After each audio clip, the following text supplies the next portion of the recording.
You are listening to the Bat Flip Podcast, a baseball podcast from Belly Up Sports and the Belly Up Podcast Network. Here are your hosts, Damian and Matt.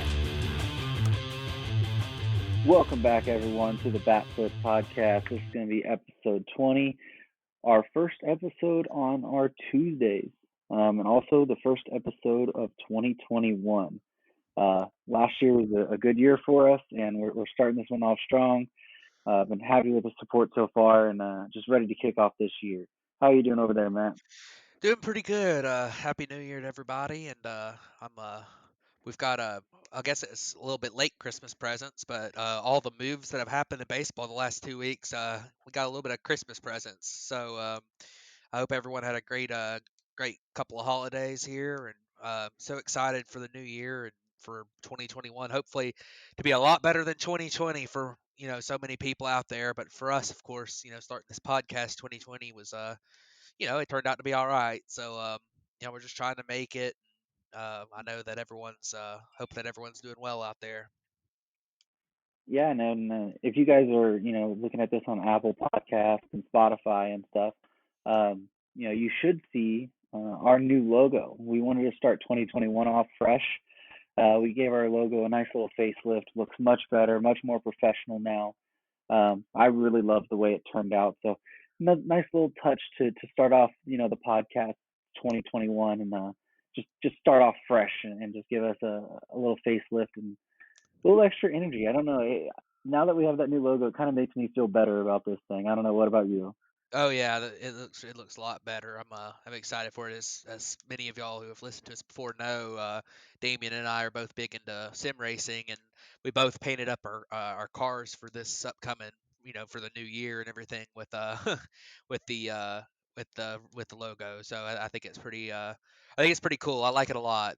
Thanks to thanks to Damien Yeah. for putting that together and getting that made for us. And I know he didn't make it, but he No, yeah. put it Actually, together for for some us. David buddies, David Tooker made it. So if Yeah, there you you go. guys check out David Tooker Designs, we'll give him a shout out on here. Yeah, for sure. But this basically this podcast, majority of it is going to be called the San Diego Padres episode.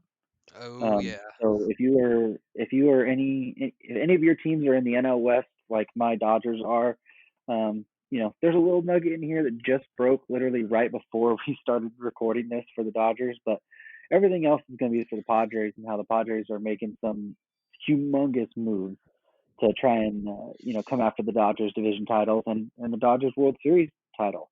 Yeah, Um, we had speaking of that, we were gonna do our NL West preview this week, but I'm glad we waited to do that one last because we just everything just changed in the last week or two, and this is gonna be the preview to our NL West preview because we're just talking about the Padres and Dodgers today, pretty much. There's a couple other small things that we're gonna talk about, but um, the Padres and Dodgers but the Padres are the ones that did everything this week. So, um, go ahead, Damien. I I didn't mean to interrupt you there, but no. I mean, like you pretty much said. I was going to say that. I mean, the Padres made the moves, and the Dodgers have been, they made one move, and they've been in the rumors, for a couple players. That actually one of them will probably not be the case, which you'll find out later in this episode. But we'll just jump right into the first signing we had from the San Diego Padres, and that was Ha Seong Kim. We mentioned him last week at the end of the episode. Shortstop. I think he came from the Korean baseball league. I get the Korean and the MPB mixed up yeah, every single it's time. KBO. He was from the Korean League. Um, so he came over from the KBO, and we were expecting him to get, on average $10 million a season, 10 to 12. He supposedly had some big contract offers, and he ended up signing a 4-year, $28 million deal with the Padres, with incentives that could make it up to $32 million in those 4 years, and also a $7 million option on the fifth year, which is 2025. Yeah, this is interesting. The the 4-year deal. I think that $7 million option that's also the buyout on it, correct? So I guess it's more of a $35 million deal with that being an option.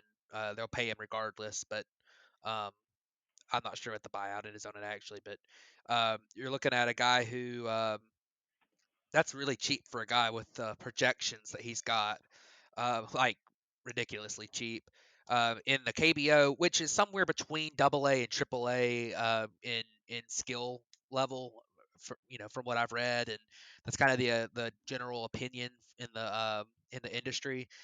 So this year, so they basically take it for somebody who played half the season at AA, half the season at AAA. When you think about his numbers, 294, 373, 493 career slash line in that league, which is he's been in it for, I believe it's 7 years now, 6 years.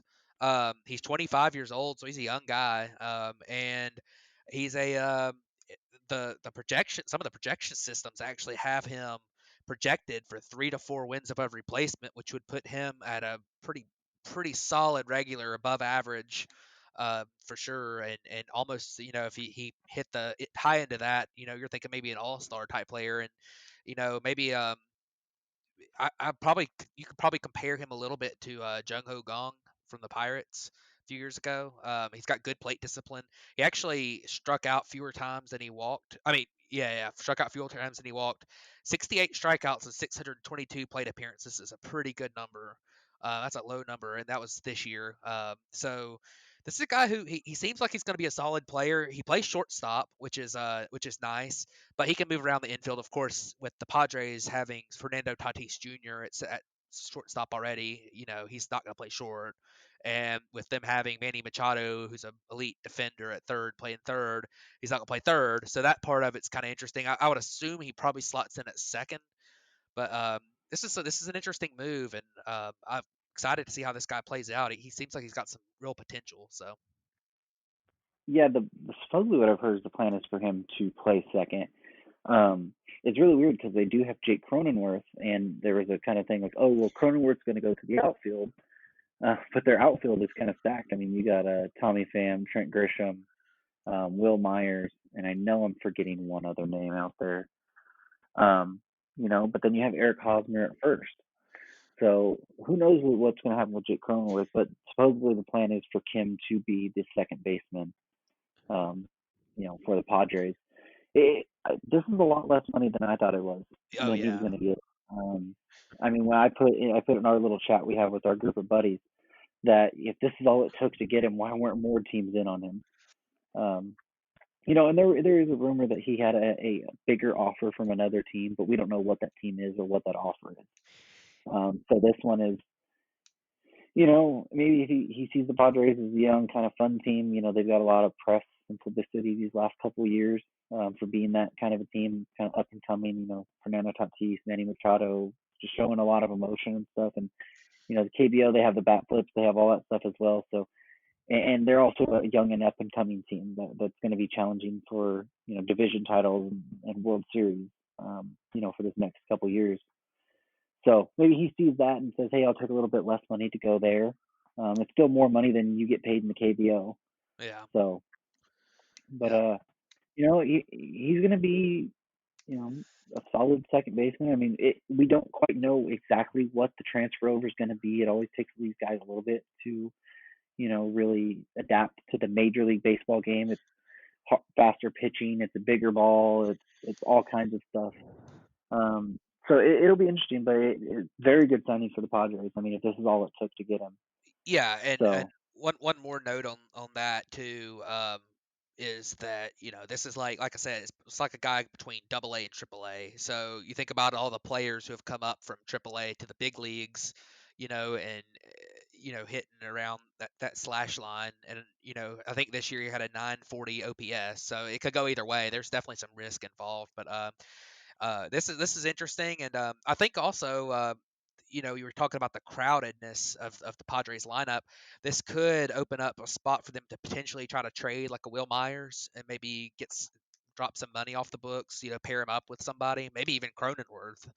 You could pair him with, send him off to somewhere else, or something like that, where you maybe even Tommy Pham. It opens up a few options in that way too. Um, but we did have another signing, two more signings actually. The first one we actually, and both of them were today, I believe.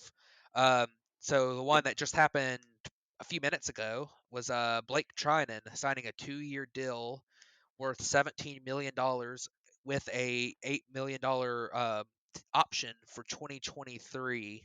Um, so I guess a total of that could end up being a 3-year deal, but um, that is that's a development, and I think that changes a little bit of the rumors we were talking about later. But big deal for the Dodgers. What you think of that, Damien? You're our Dodgers expert here.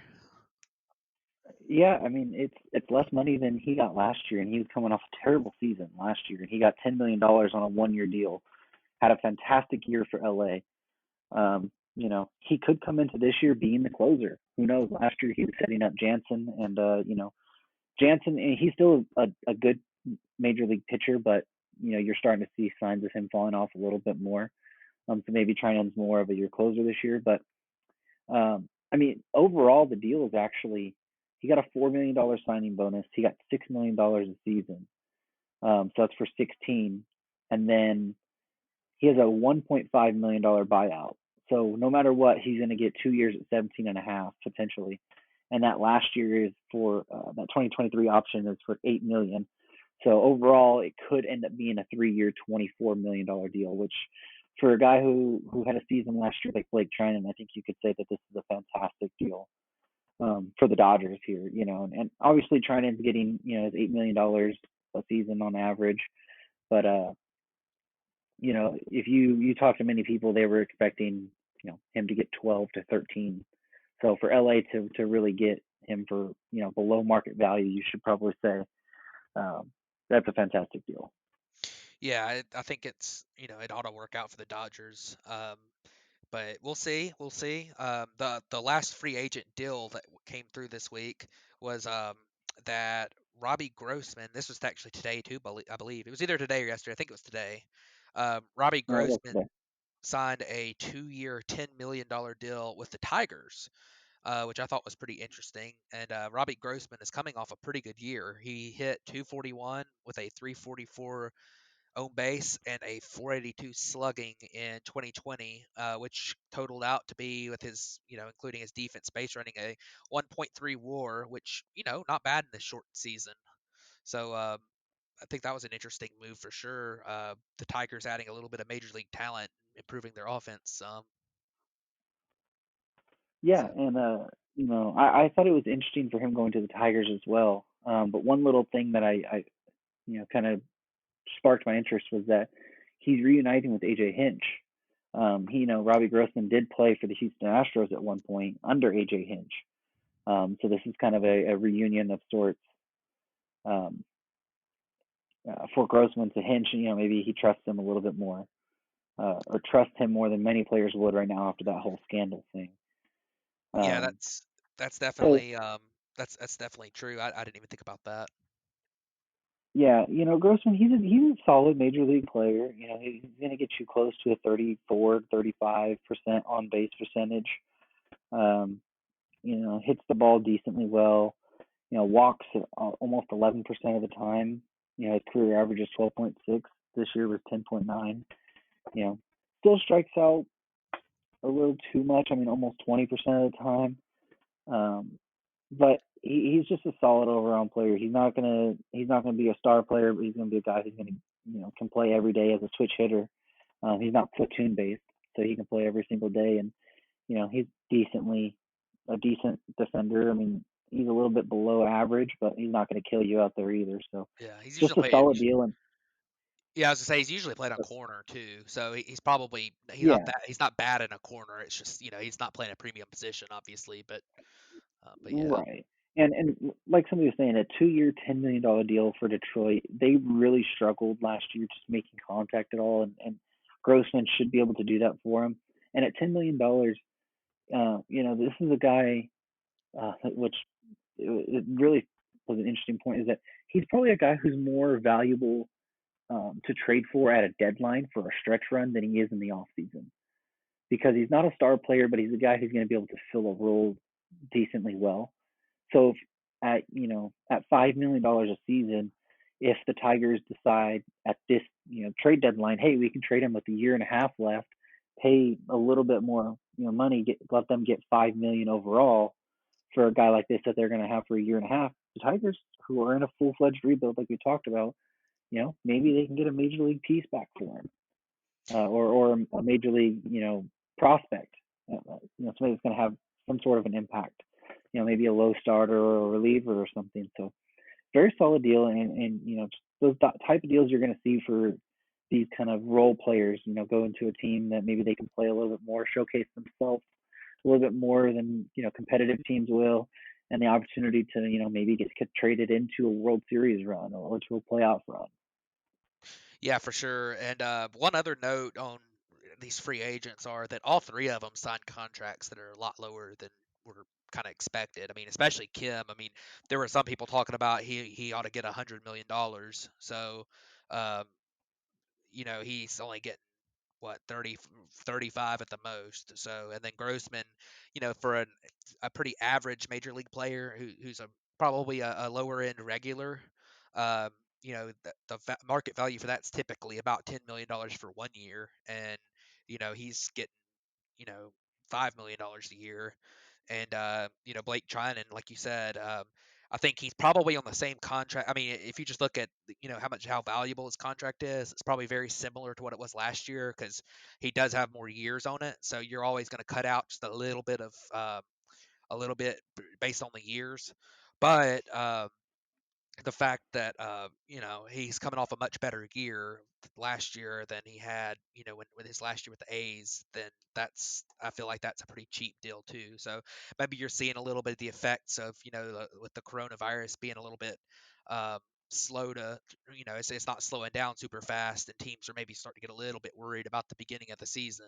And you might be seeing some of these players go ahead and say, hey, I'm probably just going to have to sign this for this year, but we'll see. I don't know if teams are quite as willing to dish out the money that we were thinking they might. But but anyways, let's move on to some rumors here. And the first one we have is Corey Kluber.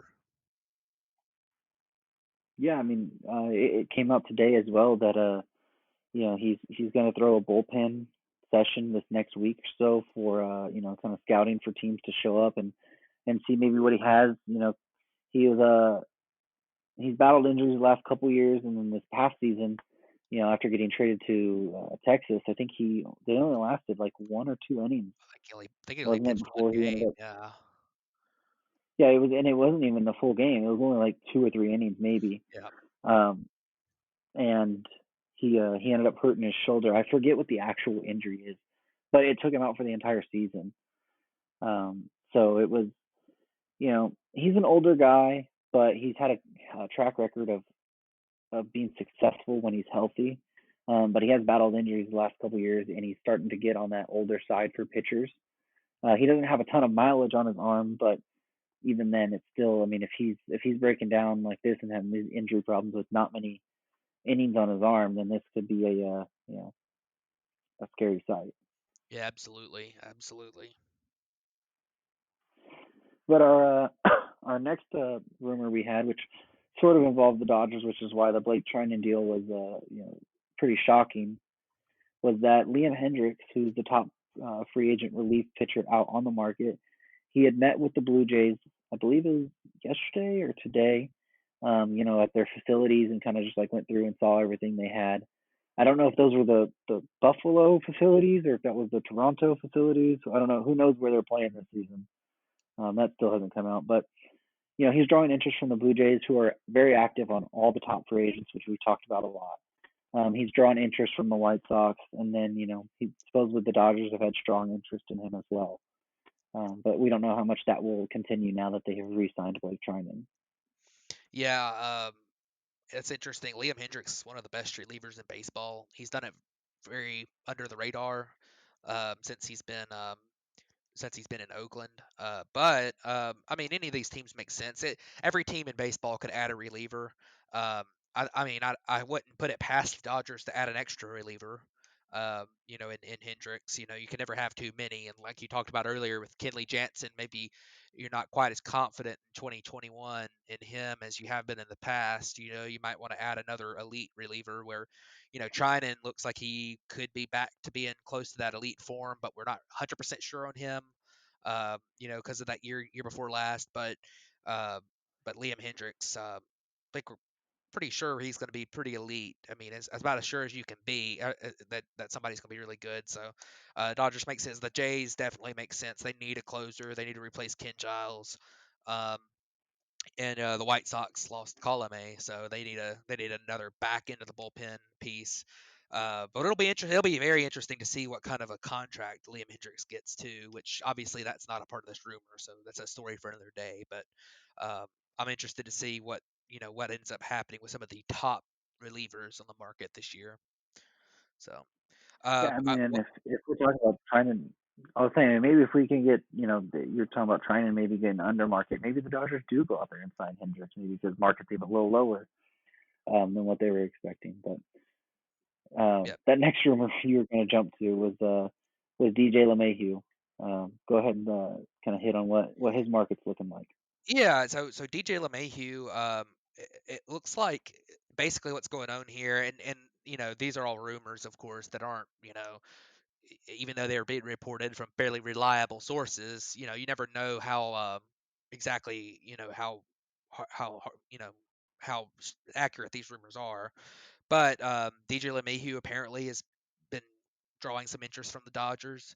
Um, and I would assume that would mean he would probably take on the Justin Turner role, which would be an interesting thing for sure. Um, and kind of going along those same lines, Justin Turner apparently is kind of asking for a 4-year deal from teams, which is I feel like it's a little bit too much because he's already 36, but that'll be interesting. I think I think DJ LeMahieu, is going to be a very good player wherever he goes, and Justin Turner's still good. I'm a little bit worried about his age. He's had off and on injuries the last couple of years, and I don't know if he's the same. He's still good, but I don't know if he's the same guy he was a couple years ago. So it'll be interesting to see what happens there. Yeah, and supposedly LA is only wanting to go to 2 with Turner. Um, it could be a marketing or not marketing, a thing from his agent deployed to, maybe, hey, we want 4, kind of settle for 3. But it is interesting that, that they're interested in or in conversations with DJ LeMahieu. All the underlying numbers between DJ LeMahieu and Justin Turner are very, very similar. They walk about the same percentage. They strike out about the same percentage. They put the ball in play about the same amount. Their averages on balls in play are pretty similar.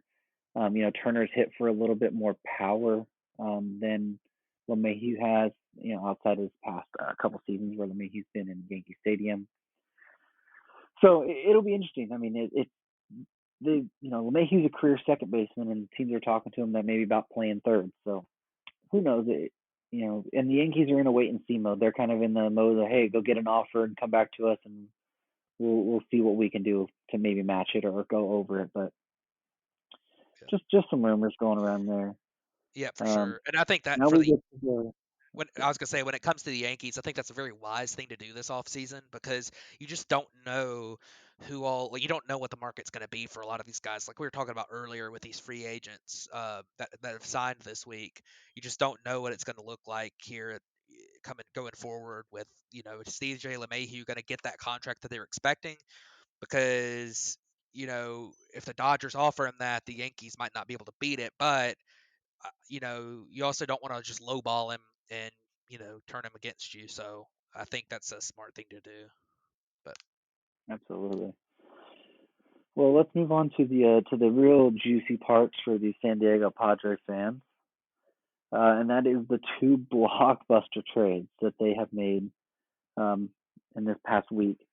And the first one is, trading for 2018 AL Cy Young Award winner Blake Snell from the San Diego Padres for relief pitcher Luis Patino, catcher Francisco Mejia, pitcher Cole Wilcox, and catcher Blake Hunt. We've talked about the Blake Snell, kind of the way the World Series happened and kind of maybe the animosity that was going to be happening between the Tampa Bay Rays and Blake Snell, and the way that they don't let him pitch deep into games or pull him early out of that World Series when he was just rolling. He was signed to a decently team-friendly deal, 3 years, $39 million. But this is kind of the Rays mold, as they end up trading their guys, before maybe you even think they need to. They end up doing that. But what do you think about this whole deal, and how the Rays and Padres are going to react from here?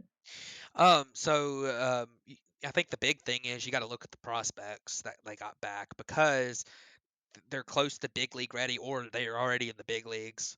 And you know, I think if you're the Rays, you're looking at, having one of the lowest payrolls in baseball and thinking, well, if we've got Blake Snell, we can replace him with a guy who's going to be, just as good as Blake Snell, but is also going to be cheaper and have a lot of team control. And the guy that they were thinking there is Luis Patino, who was the number 10 overall prospect on Fangraphs at the end of the year this year. He's a top prospect across the board on all the sites.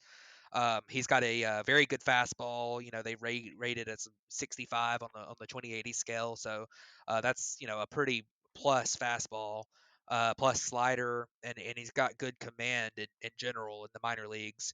Um, in 2019, he pitched mostly in high A, and had a 2.69 ERA, 11.7 strikeouts per nine, 3.5 walks per nine. That just kind of shows some of the talent that he has. He's also very young, so you're talking about a guy who he came up this year and struggled a little bit in the big leagues. His command wasn't great, but you're talking about a guy that last year was in high A, and this year was pitching in the big leagues coming out of the pen. So I wouldn't put too much stock into his struggles in the big leagues this year.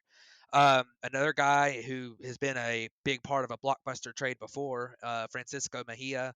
He's a former top prospect. Last year, at the beginning of the season, he was the number 59 prospect overall. Um, he's a catcher.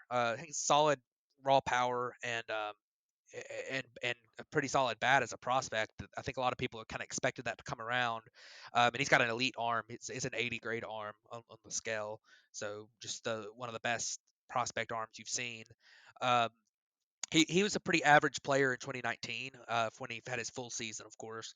Hit 265, 316 on base, 438 slugging, a 96 WRC plus, which means he was right about just slightly below average, a and a zero defensive value, so not negative, not positive. I mean, he was pretty much the definition of average.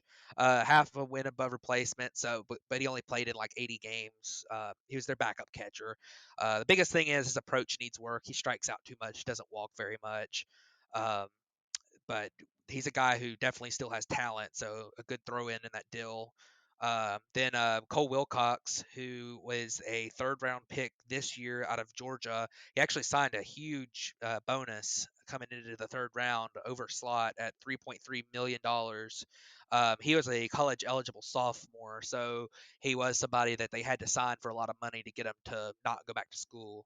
Um, He's got a pretty good fastball that's mid 90s as a starter. He's got a slider that's a little bit inconsistent, but it's typically good. Um, it has the potential to probably be a pretty good pitch, plus pitch maybe. And in 2018, he was actually projected as a first rounder, but he went to school instead. And then Blake Hunt is the last guy. Um, he was a 2017 second rounder. He was the Padres' number 14 prospect. Pretty good defender. Has some power potential. He's not really he's probably the lowest out of the prospects in this trade, but he's still got potential to be a big leaguer. I mean, anybody who's top 15 in the Padres system is pretty good. So uh, I think the return the Rays got in this deal was very good. Um, I mean, the whole trading Blake Snell thing is something that I think most teams probably wouldn't have done, but in their situation with the way that their payroll is, they kind of have to make some moves like this. And I think if you're gonna make a move for Blake Snell, you got a pretty good return for him. So um, that's a Yeah, very and very and interesting for deal for sure. yeah, and for Hunt, I you don't know much about these prospects until they're traded, and then you go into kind of looking into what they are and stuff. But for Hunt, even though he's the lowest rated prospect traded, there's been a lot of high ranking scouts or developmental people that are very on point with what players will be, or prediction wise, have been raving about Blake Hunt. I just saying that his swing is starting to come along, and that he's going to start getting that power at 6'3", 215. He's huge arm. His pop time behind the plate to getting it down to second is way like in the elite levels of it. And the people have just been raving about what this guy could do.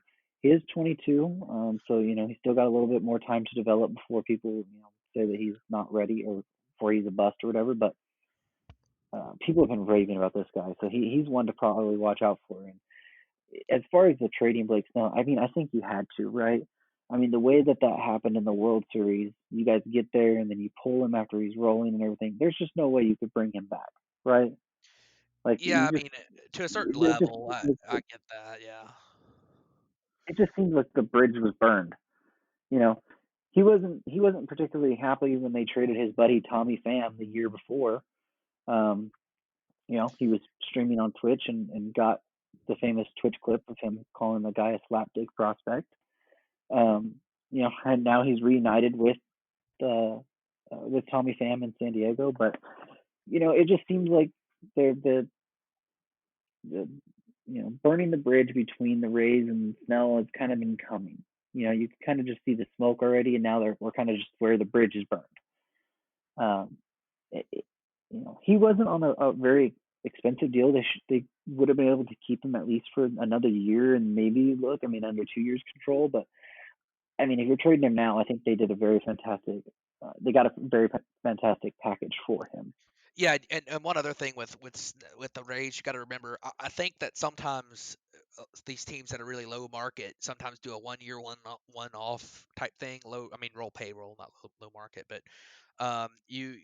So with Charlie Morton being gone, and with some of these guys that are not going to be back next year, Zunino being gone, I think they might be trying to retool for 2022, especially with the uncertainty surrounding the 2021 season when it comes to payroll, or revenue. So, moving Snell, it's very likely, and they're not all going to work out on these prospects, but there's a potential that in 2022 you could have another ace in Patino, a big league ace at that point. You could have Mejia develop into the catcher that he was, a top prospect before, but he's probably at least going to be Zunino. I mean, he's got pretty good power, pretty good defender. Like he's probably going to be at least Zunino. Then you got a Cole Wilcox who maybe comes out of the bullpen that year. He looks like he's got the potential to move pretty quickly.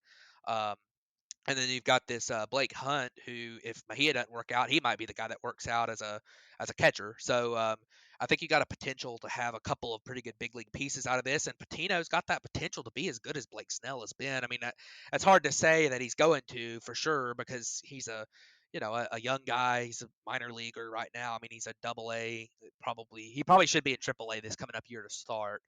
Uh, because I don't know if he was quite ready for his big league call up this year, which came out of the bullpen, and a lot of that has to do with, not having a minor league season. Yeah, I doubt he would have come up to the big leagues if they had a minor league season, um, but I think it was a very good trade for both sides, to be honest. So. Yeah, speaking of a trade that goes from one good return to another one that leaves everyone in the baseball world scratching their head, we'll transfer over to the Chicago Cubs trading Yu Darvish and his personal catcher Victor Carantini to the San Diego Padres for starting pitchers Zach Davies. I'm sorry if I butcher any of these names, by the way, that are coming up. I think the Cubs are just like all people whose names we cannot pronounce. Because it's outfielder Owen Casey, um, Ismael Mania, Reginald Preciado, and Yessian Santana. All of those are younger prospects, lower on the prospect scale. Interesting part of this trade is that the Cubs paid $5 million of Darvish's. He had 3 years, 54 or 59 left on the contract, and the Cubs are going to pay that down to 3 years at 54.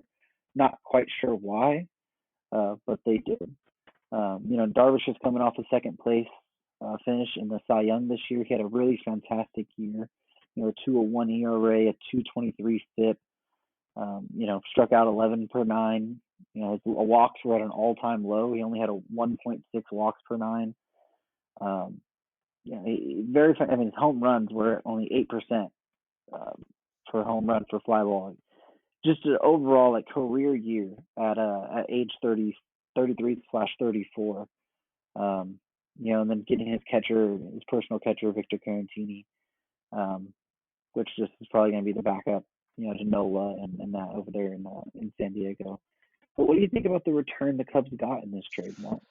Yeah, so the first piece, you talk about is the big league piece, and that's going to be Zach Davies, who, he's not bad at all. He's only under control for one more year. He'll be a free agent at the end of 2021. Um, but he's only owed $8.5 million this year, so it's a pretty reasonable. Last year in 2020, he actually had a 2.73 ERA in 69 innings. With a pretty big strikeout rate bump. He went from below 6 in 2019 to 8.18 strikeouts per nine with the Padres this past year. He had previously been with the Brewers, and he's a 3.79 career ERA. So he's been a pretty solid big league pitcher. He hasn't been at the level of Yu Darvish, obviously, but he's pretty decent. Um, and then you look at the four guys that are in the minor leagues, which is really the main part of this deal because Davies will most likely be gone after this coming up season. Look at Owen Cassie, who is 18 years old. He's a second rounder this season. Um, he's 6'4", 190. He plays outfield. Probably ends up in the corner outfield, but they say that he's got a really good frame to grow into, and he's kind of a developmental prospect, and you're going to hear that a lot in this out of these guys, young and developmental. Uh, Preciado is a 17-year-old shortstop that was an international free agent that the Padres signed. They say there's a potential that he will, or maybe a likelihood that he will have to move to third base eventually, but they really like his hit and power combination. I saw an article on Fangraphs that compared his swing a little bit to Corey Seager. They say it's real short to the ball. They really like him, and he was not super high on Padres prospect list this season, but a lot of people who saw him in the fall think he probably ends up in the top 5 of the Cubs system beginning next year. Of course, with him being a 17-year-old, they probably hadn't seen him too much in the minor leagues since obviously there wasn't a minor league this year. Um, Two other guys in this trade, Yeson Santana, who is a 20-year-old, another shortstop, another raw developmental guy. They think he's going to slot in about number 8 in the Cubs system, so which isn't a very good system. So, top 10 in the Cubs system, and it's another high ceiling, high risk guy. Could end up being a pretty good defender, and they like his projection and his athleticism for future hit power. But that's something that's going to be a big time work in progress for Yeson Santana. Um, and then the last guy in the deal was Ismael Mena, who is an 18-year-old. Got to remember those ages. Not a single one over 20 in this deal. Um, who maybe right now could play center field. They think he probably eventually moves to a corner. He's a guy who has a lot of potential, athletic potential. They think he's got, they look at him. I think he was only 5'11", but they say he's got surprising power. But his swing's maybe a little bit awkward. I think I saw it on a Fangraphs article compared to Todd Frazier's swing, but they say maybe if he works on that swing a little bit, his hit tool could improve, and he could end up being a potential guy. So the return's pretty good compared to what people have been talking about. I think if I'm the Cubs, I would like to have gotten somebody, one guy who's a little bit less risky in this deal. But you got to remember, Yu Darvish is a 34-year-old pitcher who's going to be 35 this year, for about half the season. And while he had a great year in the short 2020, 2019, he was real inconsistent for the first half. Then he came on strong in the second half. 2018, wasn't great. Missed a lot of the time in 2018. Only 8 starts. 2015, he had Tommy John surgery. So and he's owed a lot of money. So you're talking about a guy who is a expensive pitcher who who has had a lot of injuries in his career, who is aging now at 34, about to be 35, for a lot of this coming up year. I don't hate it for the Cubs. I think that's what you were going to get. I probably wouldn't have traded him, though, if I were the Cubs. Yeah, I mean, this just signals that the Cubs are going. I mean, there's no way that you can trade Yu Darvish, especially for this sort of a package and say that you want to compete anytime soon. And especially what we've talked about with, Bryant, Baez, Rizzo all becoming free agents soon, right after this next season, and then Contreras a couple years behind them, and letting go of Schwarber already. It just kind of sees that they're, maybe they're trying to shift the tide to, maybe we're done here and start that kind of rebuild or retool that's going to be a year or two long, maybe 2 or 3, depending on that. But going this young way on the prospects, um, going for kind of a quantity at a young age over quality at an age that's going to be ready in the next year or two. Uh, I think that just screams the way that the Cubs are looking at this. At the way their direction of their team is going. Yeah, I agree 100% because these guys that they traded are all at least 3 years away. I mean, most likely, except for obviously Davies, who's been a big leaguer for a long time. But the prospects are very very young, and I think if you look at that, it reminds me a little bit of back, and of course I'm going to use the Braves as an example because that's the team that I'm most familiar with their recent history. You go back and look at it, when they traded Justin Upton to the Padres, and they got back you guys like Max Fried, Jace Peterson. They got back a bunch of guys that were young, and had the potential to develop into solid players.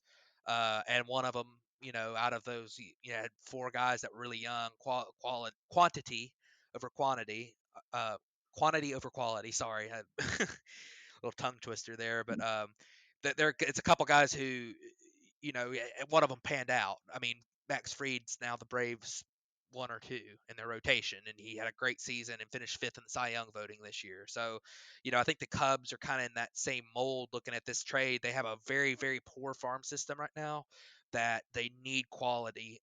They need quantity of high ceiling guys. They just need guys.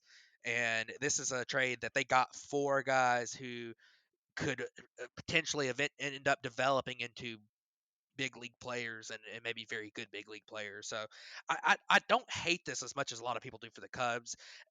The biggest thing to me was throwing in a catcher, Victor Caratini, with 3 years of control, who um, last year, in 2019, was pretty dang good for a backup catcher. I mean, he had a 1.4 wins above replacement and just over 100 games in 2019. So, um, this is a guy who was an above average hitter, had a 108 WRC plus that year too. So, um, I feel like that's something that's kind of getting tossed aside in this deal is the Victor Caratini part of it, because I think that giving up him, he's got a lot of control, uh, and I think that was a little bit of it. I mean, obviously this deal is centered around the guy who was runner up in the Cy Young this year, but throwing in Victor Caratini to me was a little bit surprising, even though he's the guy that caught Yu Darvish most of the year this year. So, but I don't Yeah, know. I mean, I think that's really the only reason is because uh, Francisco Mejia was their backup catcher. They traded him in the Blake Snell deal, and then it seems like the Cubs, they didn't really use Carantini much outside of being Darvish's, you know, kind of main catcher outside of the time where they were giving Contreras an extra day off or something. So I mean, throwing him in this deal, I mean, that doesn't make a big thing to me. It's just that the Cubs, you know, you didn't. I mean, Davies is nice. He's a decent player, but he's only a 1 year deal. So are you going to try and look to flip him at the market, at the deadline? And I mean, what are you going to get there? And then these younger guys, and why did you throw in $5 million into this yeah, in the deal I, for Darvish's contract, and on top of adding in Carantini? It's just a deal that makes me scratch my head all the way around. Yeah, I think Davies is probably to balance the money a little bit because the Padres have a lot of money on the books this coming up year already, and then No, you're adding an extra, what, 18, 19 million for Darvish. So, um, maybe that might Probably have been to Snell balance and the money just a little Tim. bit, but yeah, and you're adding Well, yeah, and then 13 for adding Snell Snell. and Tim. Yeah. So Kim he's not too much, but he's eight. But I mean, they've already got the giant Manny Machado contract. They've got And Grossman. they got Will Myers. They got Eric Hosmer. Those contracts are pretty big. I mean, you've already got a few pretty. Clevenger's owed a pretty good bit in arbitration. Um, you You know, remember they signed him to that 2-year deal, remember? right. But he signed. That's right. He signed the deal. But still, like he's owed a pretty good bit. He's owed over 10, I believe. So I mean, you've Not got a this lot of year. money, got a lot of money on the books in a season that you don't know what your revenue is going to be. Plus, you got to remember that you're also going to have some of the you're also going to have some guys who you don't want to you're going to add to that bullpen a little bit because you're losing Kirby Yates, or they're going to try to bring Kirby Yates back. They're going to have some kind of money to do that. So I think that's kind of what you're looking at here. You would like to see the Padres, yeah. You hate to say the Padres ought to make another move because they've made so many, but you honestly kind of want to see them make a move for another reliever, too. So to round out their team, but the Padres, and we'll talk real quick about what this does. I think this moves the Padres into, but these two trades together, plus the Kim signing, which I think is possibly going to be a bigger deal than people expect. Um, I think it moves them for the first time in several years to be favorites in the division in the West and unseat the defending champs. So I know the Dodgers are still very good, but when you add this pitching, and then of course they're going to get Dinelson Lamet back too. While they won't get Clevenger back, but I mean that's a pretty good 1, 2, 3 combo. Plus, maybe Paddock bounces back, and their lineup looks like it's going to be very solid. So I don't I think the Dodgers. I mean, I think the Padres are going to be very tough to beat this year. I'm gonna hold my tongue on that one, Chief. Because I got a lot of stuff I could say about that one, but you can't put the Padres ahead of the Dodgers yet. They haven't proven it enough, and the Dodgers are your defending champions and really haven't lost many pieces from that championship roster outside of Justin Turner, who still free agent, still could come back, or you can upgrade in DJ LeMahieu. So, but we'll have that conversation in our NL West breakdown, which is next week. But yeah, I mean, the Padres are. I mean, they're making moves that are going to make them a better team, and the division is going to be a fantastic division battle for the next 5 to 6 years. Um, you know, they're going to be a threat in the playoffs as well.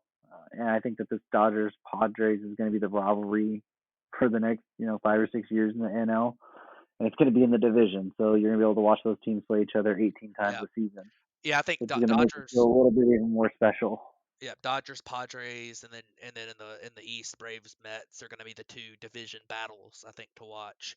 Maybe the Phillies retool and are able to get up there, or maybe the Nats. But I think the West is pretty certain that the Dodgers and the Padres are going to control this division in one way or another. Because I don't know if the other teams are going to quite be there, but we're gonna talk about that next week in our West preview, which has just changed this week. So there are a lot of changes to that. But Yeah. So, well, I mean, that's pretty much all I got on mine. Do you have anything else that we need to hit on? I don't think so. I think you know, it seems to me like um, these two trades for the Padres that they really are going all in, and I think in a way they're changing their window. They're changing a medium chance of winning a World Series for the next 6 to 8 years to a very good chance of winning it for the next 3 or 4 years. They've obviously still got a lot of guys who are going to be there long term, but I think that sometimes I think they're changing that a little bit. And of course, uh, one other thing to kind of look at with these moves is all of them are under control in 2022 as well. So you're talking about moves that they're going to be able to bring back Clevenger to pair with these guys in the rotation. So you're going to have a rotation in 2022, assuming health, of Yu Darvish. Uh, you're going to have Blake Snell. You're going to have Dinelson Lamet, and you're going to have Mike Clevenger in that. I mean, that is a 1, 2, 3, 4 that is very solid.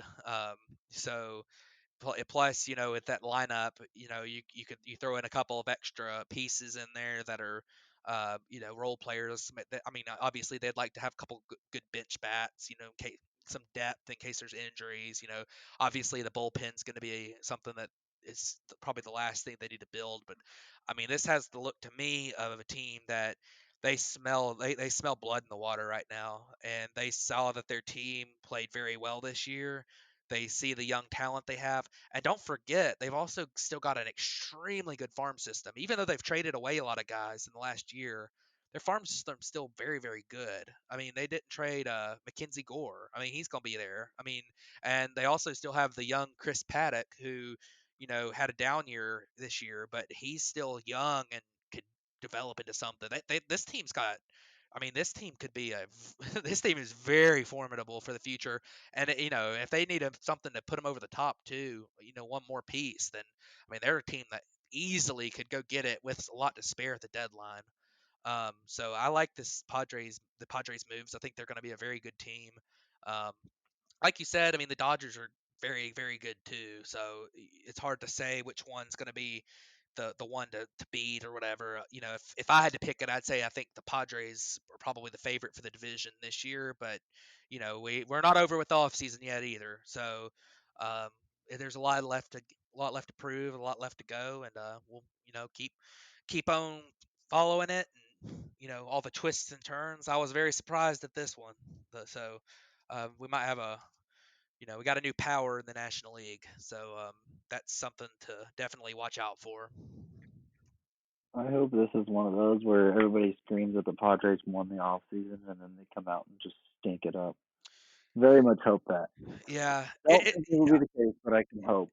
yeah. I'll say on that point that I think a lot of times when we've heard in the past several years a team wins the off season, a lot of times it's a team that was going for it too early. But this time the Padres are. I mean, even if Darvish gets injured, Snell struggles, or Kim turns out to not be a big leaguer level player or whatever, they still had a very good team this year. So I mean, they would take a lot for the Padres, and it might happen. I mean, you never know with injuries and stuff, but it's not like a move where the Phillies took a roster that was just okay and a farm system that was little above average and signed a couple of big contracts and went for it. This is a situation where you had a really good team with an elite farm system that now is adding to it. So I think this is a different situation from a lot of those where you've seen wins the offseason type thing. The Marlins several years ago um, when they traded for D Gordon, and they signed a couple pitchers or traded for a couple pitchers or something. Um, is another one where it felt like they might have won the offseason, and then it was kind of the same thing. But I think this one's a little bit different, but we'll see. That's what makes baseball so interesting. You never know what's going to happen. So. Never, never know. Well, let's hope we have another week that is as eventful as this week was, and then we'll come back and do the NL West division breakdown next week. And hope we all had a happy New Year, and let us know what you think about that new logo and kind of what you're looking forward to from either us or for yourself for 2021. This has been the Backfoot Podcast, episode 20, and we will catch you guys next week. Thanks for tuning in.